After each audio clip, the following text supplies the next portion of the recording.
You're listening to the Built 180 Strong podcast.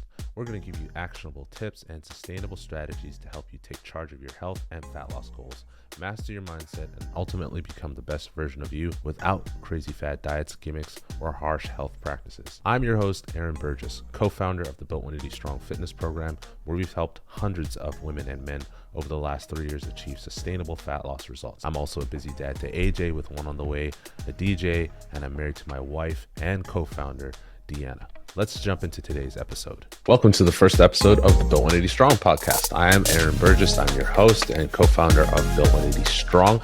This is an online coaching program that helps women and men lose fat and build muscle, gain confidence, and just overall step into their higher selves while maintaining a busy and hectic life like we all do. Now, I'm a busy dad, and today's episode, we're going to talk about effective tips for fat loss for busy parents. That's most of our clients are, busy moms, stay-at-home moms, working dads. And so we find that a lot of people are trying to do things that they did when they were teenagers or in their early 20s. They were single and had a ton of time that just no longer work. So I'm going to give you some effective fat loss tips that we use here in the Burgess household. Right now we have an infant who's about 7 months old, and we're expecting another one in about 4 months. So it's going to get even crazier around here, but I know that these tips will work even though we have two under two because we're nuts. So the first tip that I have for you, and we'll dive into it right away, is track your food. Now, tracking your food is going to create awareness around how much you're eating, what kind of food you're eating, where there may be deficiencies, and where you can optimize your day. What it also is going to do, it's going to allow you to eat on the fly. Now, we all know that kids are super picky, as are the other people in your household. They may not want to eat what's on your meal plan. They may not want to eat just baked chicken and rice all the time. So by having an awareness of how much you're eating, what you're eating, you can start to optimize towards fat loss. Now, the first barrier to entry for this, and the first complaint people usually have is, I don't want to bust out a food scale. I really don't want to have to enter things into MyFitnessPal or whatever your favorite food tracking app is. And I get it, right? It's not always the most convenient thing to do. However, when you master it, which should only take like a week or two, then you, again, will be able to eat on the fly, which we all have to do, and you'll be able to enjoy the foods that you love. Now, the number one mistake that I see from our clients before they get here is that they were trying to stick to some kind of crazy meal plan from some Instagram influencer, some fit pro that, hey, the meal plan itself was nothing wrong with it. It just doesn't lend itself to someone with a child that's going to say no, or they only want to eat Cheerios. So your low carb keto plan really isn't going to work well with someone that exists solely on, buttered pasta. So track your food. That's the first step. Now, we'll go into other podcasts on the best effective tips for that. But for my busy moms and dads out there, if you find that tracking your food in the moment is super tedious, do yourself a favor and track your food ahead of time. That means sit down the night before once your kids are in bed, 5 minutes. Take a look at what you're going to eat tomorrow. We all pretty much eat the same things every day, realistically. And enter that into MyFitnessPal or your favorite meal tracking app. If you do it the night before, then if you decide to make a change on the fly, you're realistically only tracking one or two things in the day instead of, having to enter in 4 or 5 different meals every single day while you got someone screaming at you. So that's tip number one. Now, the second tip is find the perfect workout plan for your goals. Now, if your goals are to tone up, and most of the people that join Built 180 Strong are looking to tone up. Toning up means looking to lose some fat, reveal some muscle definition, and maybe add a little more muscle to their frame. If that's your goal, then you need to prioritize strength training and light cardio. If your goal is to go on a marathon, then strength training isn't for you. If your goal is to become a better dancer, then you should not be in the gym 4 or 5 times a week, right? You should be dancing. So if your goal is to tone up, you need to pick a sustainable workout plan for you at home or the gym. The second thing you need to do is look at your schedule and determine how are you going to prioritize fitness and how many days a week you can get to a workout. Now, as a coach, my recommendation is that you pick at least 3 days a week to get into a strength training regimen. This can be done at home with simple resistance bands, or it could be something a little more intense where you go to the gym using barbells, dumbbells, and machines. Doesn't really matter as long as you can stay consistent with it. So look at your schedule and determine, do I have 2 days, 3 days, 4 days, 5 days? And then determine how much time you have. Do you have 20 minutes, 30 minutes that you can dedicate to your workout? Pick a plan and then stick to it. Do not go on Instagram, on YouTube, or your social media platform, TikTok, and then pick swipe workouts. Terrible plan. It's not going to result in anything really. Now, if you are just starting and you're looking for a little inspiration, nothing wrong with a little social media out there. That's okay. But if you're looking for long-term results, you need to get to a structured plan. And that's where maybe hiring a coach would come into play. Or obviously, just getting into like a fitness community on Facebook or something like that. Next, make sure fitness is a priority. This is kind of maybe 2B. Make sure fitness is a priority, right? It's hard for you to take care of your family. It's hard for you to be there as the head of the household as a man or as a woman. It's hard for you to be an effective mother. It's hard for you to be a good wife or husband if you are drained, you are sore, you are tired, you have no libido, you're foggy in terms of your brain function. It's really tough if your health is poor. So prioritize your fitness in your schedule. That doesn't mean abandon your kids. That doesn't mean ignore your wife or your husband.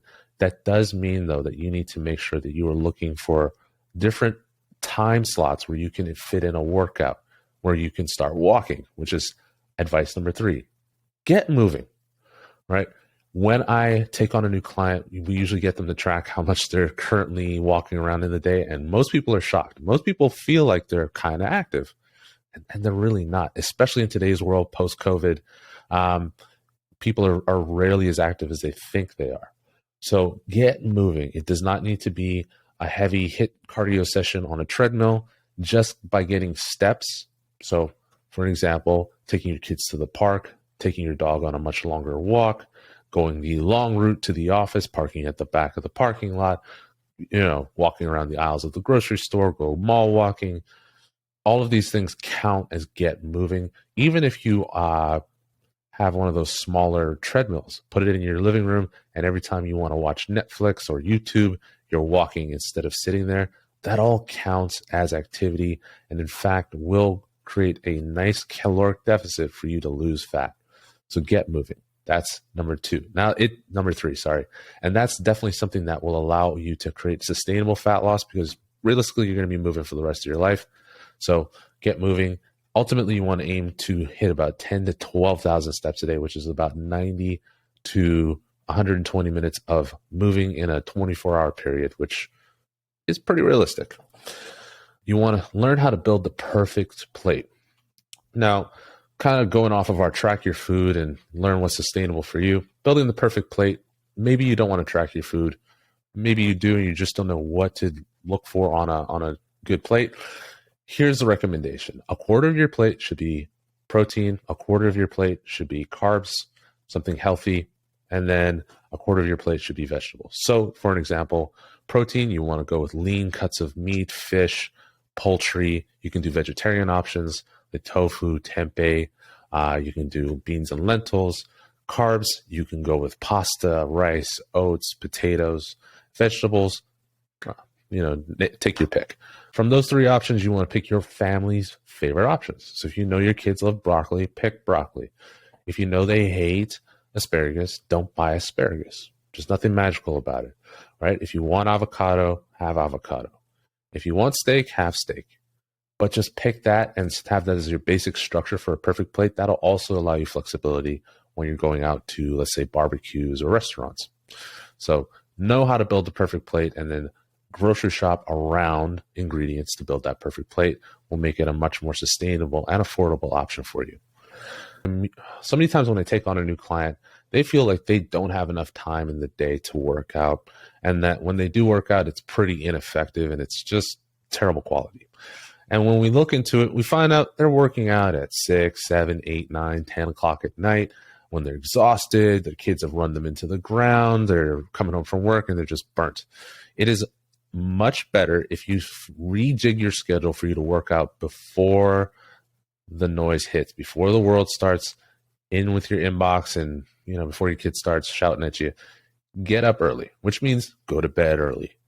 right? So many of us want to unwind at the end of the day with a glass of wine, a couple episodes of Netflix or Hulu or whatever it is, and we're staying up till 10:30, 11:30, 12. When realistically, if we're prioritizing fitness, if we want to have flat tummies and six packs and boosted booties and V-tapered physiques, we got to go to bed. We got to prioritize that recovery. So get moving early, work out in the morning, get your steps started in the morning, drink water early. That will change the game for you, but get it done before your family wakes up. I know you're rolling your eyes. You're like, I'm already sleep deprived, Aaron. What are you talking about? So my next tip is, if you're sleep deprived, if you are not getting a great rest through the night for a variety of reasons, then you should start to prioritize proper sleep. So what that means is get on a scheduled sleep structure. Make sure you go in bed at the same time every night.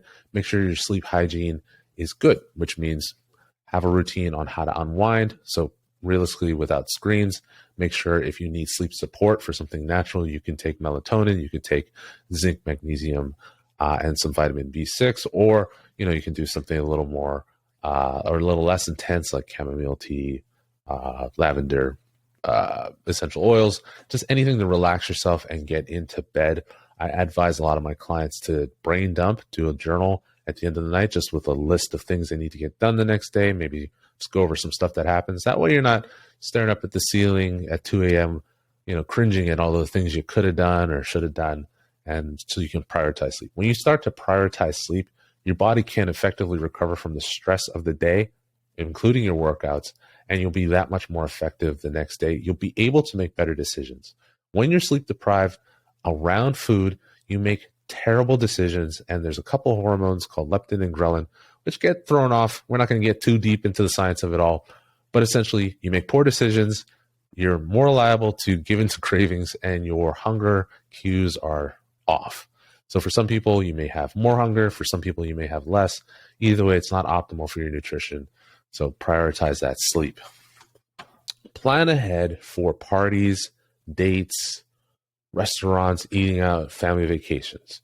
So what that means is two parts. The first part is, make sure if you're going to go out to a restaurant, going to go to someone's house, a barbecue, whatever the case is, try to figure out what you're going to eat at that event ahead of time. And if you're tracking your food, enter it into your favorite fitness tracking app so you can see how it's going to affect your day. So if you know that you're going to have 1,000 calories worth of potato salad and birthday cake, then how would you properly prioritize your protein goals, water intake, veggies, fiber, and that kind of stuff before you get to that barbecue? That way you can do both, right? Again, planning ahead and knowing how much you're eating, that awareness will create this ability to be flexible. It just requires a little planning. The second thing you want to do is you want to get into your head and go through the various scenarios of how you're going to respond while you're trying to lose fat. What are you going to say to people when they offer you that second piece of cake?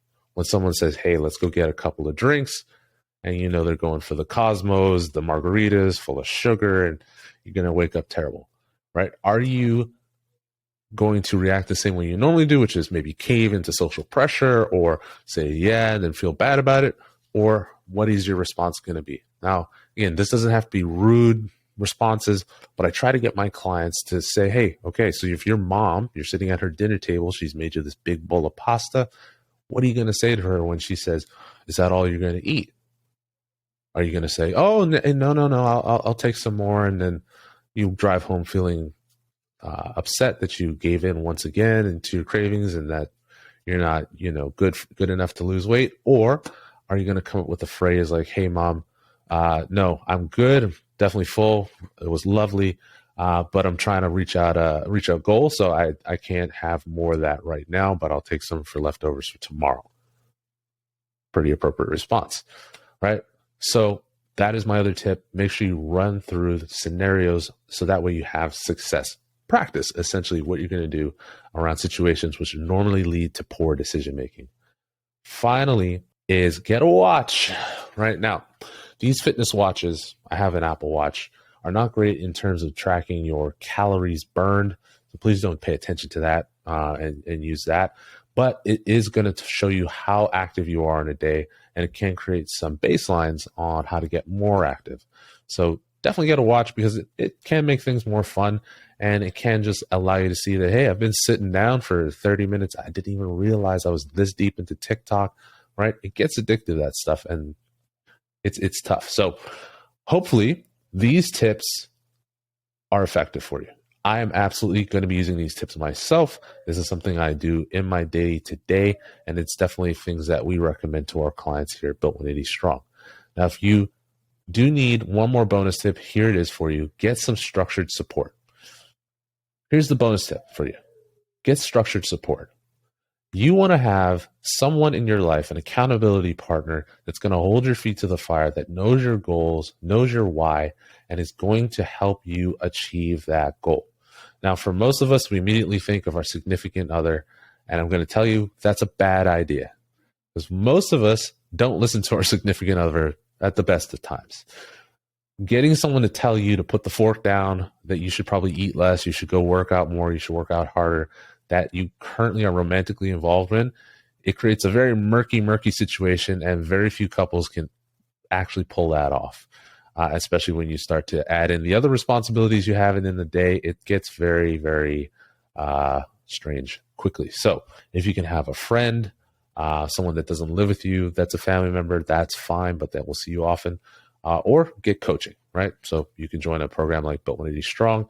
And if that is of interest, you can send us a DM at Aaron Burgess Fitness on Instagram, and we will see if this is a good fit. Or you can catch us on an email, and that'll be in the show notes here at aaronburgess@aaronburgessfitness.com. If you implement some or all of these tips, I promise you your fitness journey will become more effective. It'll be a lot easier, and you'll start to see some results. If you have any more tips that I may have left off of here, I'd love to hear them. Let me know. And otherwise, I will see you on the next episode. Please do me a favor, subscribe to the show. It is our first episode. It is new. Share this with, as many people as you can. The support would be lovely. And if you get a chance, give us a rating on Spotify, on Apple Podcasts. And if you have any comments, just let us know. We always are looking to improve the show. So I will see you later.